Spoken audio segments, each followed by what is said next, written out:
Welcome to Sarvodaya शिक्षा।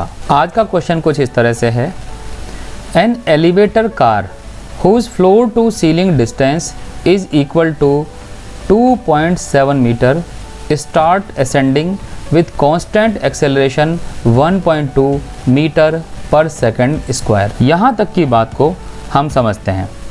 मान लेते हैं ये एक एलिवेटर कार है, मीन्स एक लिफ्ट है, जिसमें सीलिंग से लेकर बॉटम तक की जो डिस्टेंस है, मीन्स ये वाली जो डिस्टेंस है, this is 2.7 metre as given in the question. और ये भी लिखा है कि ये अपवर्ड डायरेक्शन में 1.2 metre per second square acceleration से जा रही है। क्वेश्चन में आगे है 2 second after the start a bolt begin falling from the ceiling of the car. एक बोल्ट है, मीन्स एक पेच है कोई, जो यहाँ पर ऊपर की तरफ कसा हुआ है।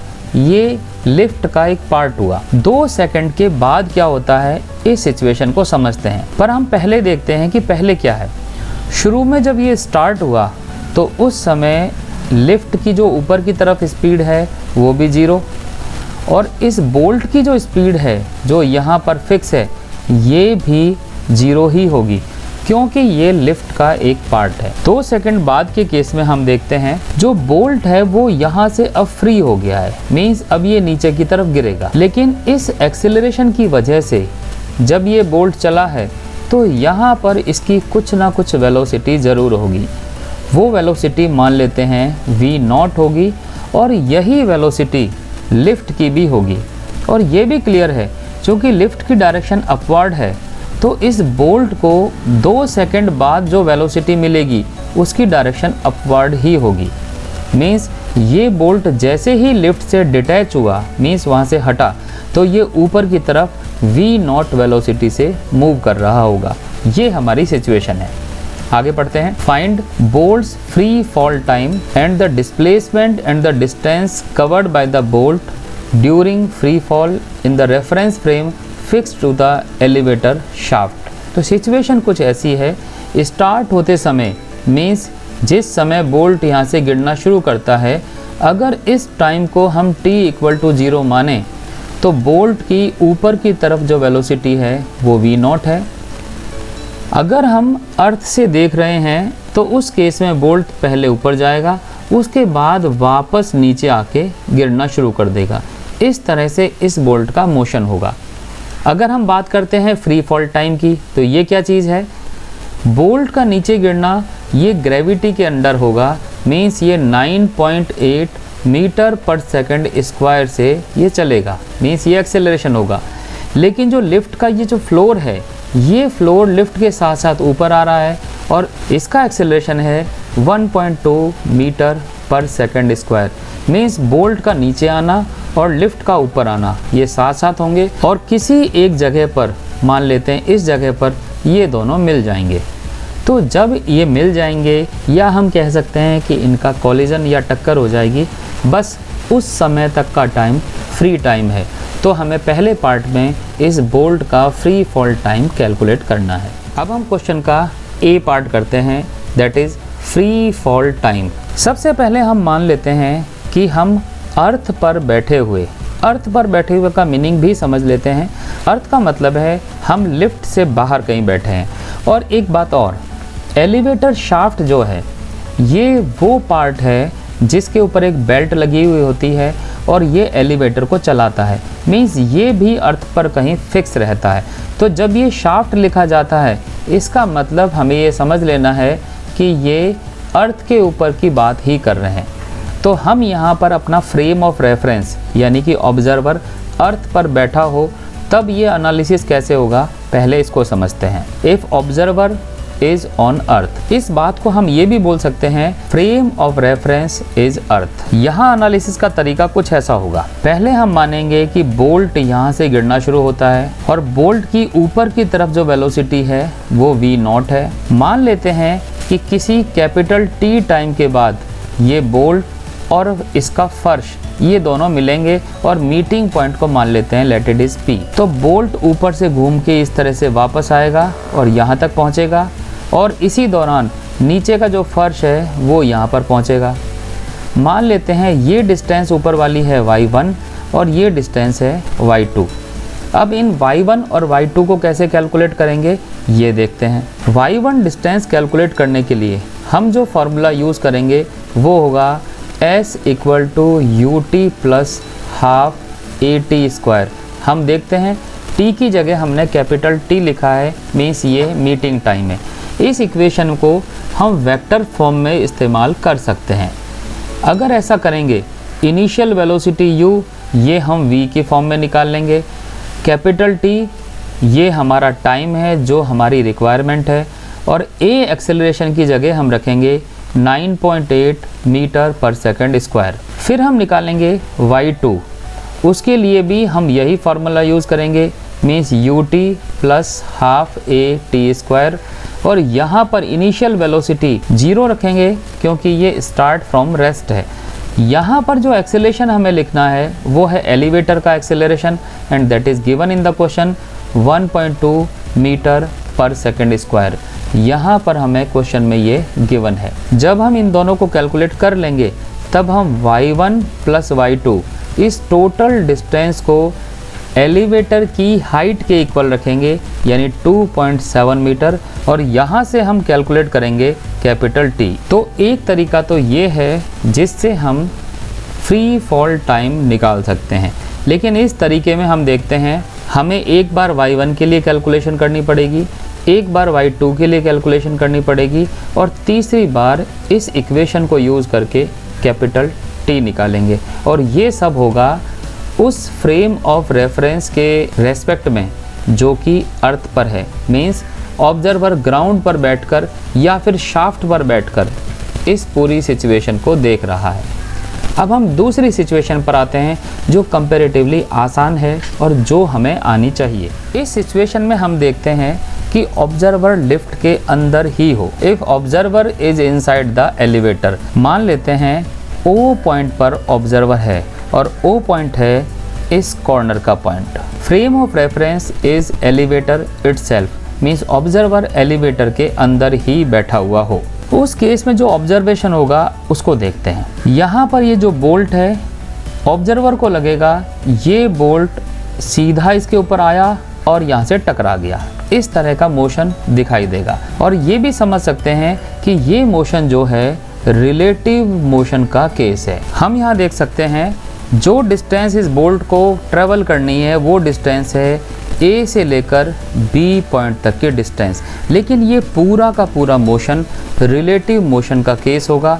तो पहले हम इनकी इनिशियल वैल्यूज़ पता लगाते हैं। यहाँ हम जो इक्वेशन यूज़ करने वाले हैं वो इक्वेशन है S is equal to u t plus half a t square.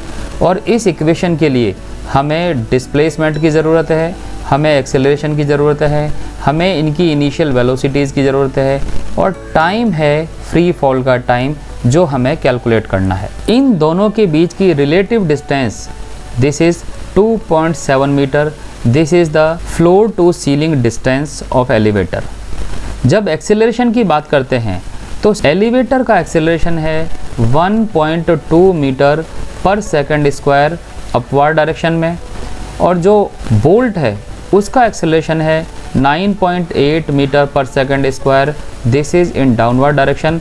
इसलिए रिलेटिव एक्सेलरेशन हो जाएगा 11 metre per second square. Initial velocity की बात करते हैं। इनिशियल वेलोसिटी वाले केस में जो बोल्ट है वो बोल्ट जा रहा है ऊपर की तरफ v0 वेलोसिटी से। अगर लिफ्ट के फ्लोर की बात करते हैं, फ्लोर मीन्स ऑब्जर्वर, ये भी ऊपर की तरफ जा रहा है v0 वेलोसिटी से, क्योंकि 2 सेकंड के बाद, क्वेश्चन में लिखा है 2 सेकंड के बाद बोल्ट गिरना शुरू करता है।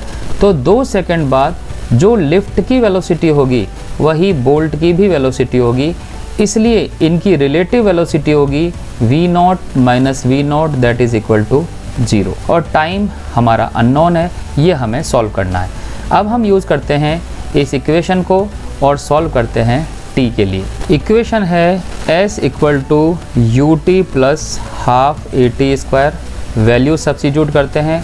s is equal to 2.7, initial velocity is 0 into टी, उसके बाद है plus that is half, acceleration is 11 और टाइम हमें कैलकुलेट करना है, और इसको सॉल्व करके हम टी स्क्वायर की वैल्यू निकाल सकते हैं, and that is 2.7 into 2/11 and t is equal to 0.7 second. तो हम देख सकते हैं ये एक इजी मेथड है।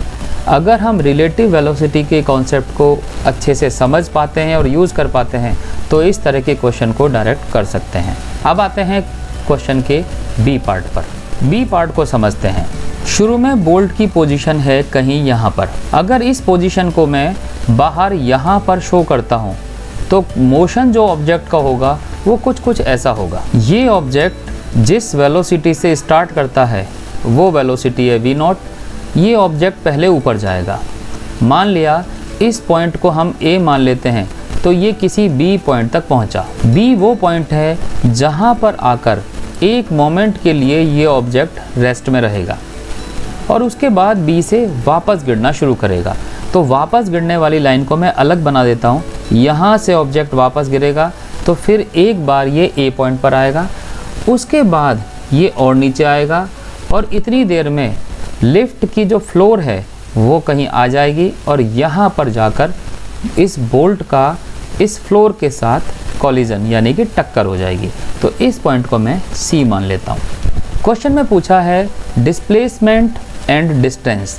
तो यहाँ हम देखते हैं पहली चीज़ जो हमसे पूछी है वो है डिस्प्लेसमेंट, और डिस्प्लेसमेंट है A से लेकर C तक की डिस्टेंस। और जो दूसरी चीज़ हमसे पूछी है वो है डिस्टेंस, और डिस्टेंस है यहाँ पर A से लेकर B तक की डिस्टेंस प्लस B से लेकर वापस A तक की डिस्टेंस और उसके बाद A से लेकर C तक की डिस्टेंस। तो हमें इस क्वेश्चन के इन दो पार्ट को सॉल्व करना है। क्वेश्चन में एक चीज़ और लिखी है, reference frame fix to the elevator shaft, और ये हम जान चुके हैं शाफ्ट का मतलब है ग्राउंड। तो पहले हम निकालते हैं डिस्प्लेसमेंट, और इसके लिए स्टार्ट करेंगे इस पॉइंट A से और मान लेते हैं कि मोशन यहाँ तक जाएगा तो ये पॉइंट हमारा होगा C। और डिस्प्लेसमेंट पता करने के लिए हमें ये भी मालूम है जो टाइम अब तक लग चुका है वो टाइम है 0.7 सेकेंड। तो इस टाइम में जितना डिस्प्लेसमेंट होगा A और C के बीच में वो कैलकुलेट करना है, और उसके लिए पहले हमें पता करना पड़ेगा v0 वेलोसिटी कितनी है। यूज़ करते हैं v equal to u plus at।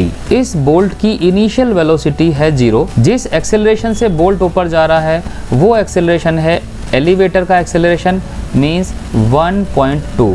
2 second बाद की सिचुएशन है जब ये बोल्ट गिरना स्टार्ट करता है, तो टाइम की जगह हम लिखेंगे 2 सेकेंड।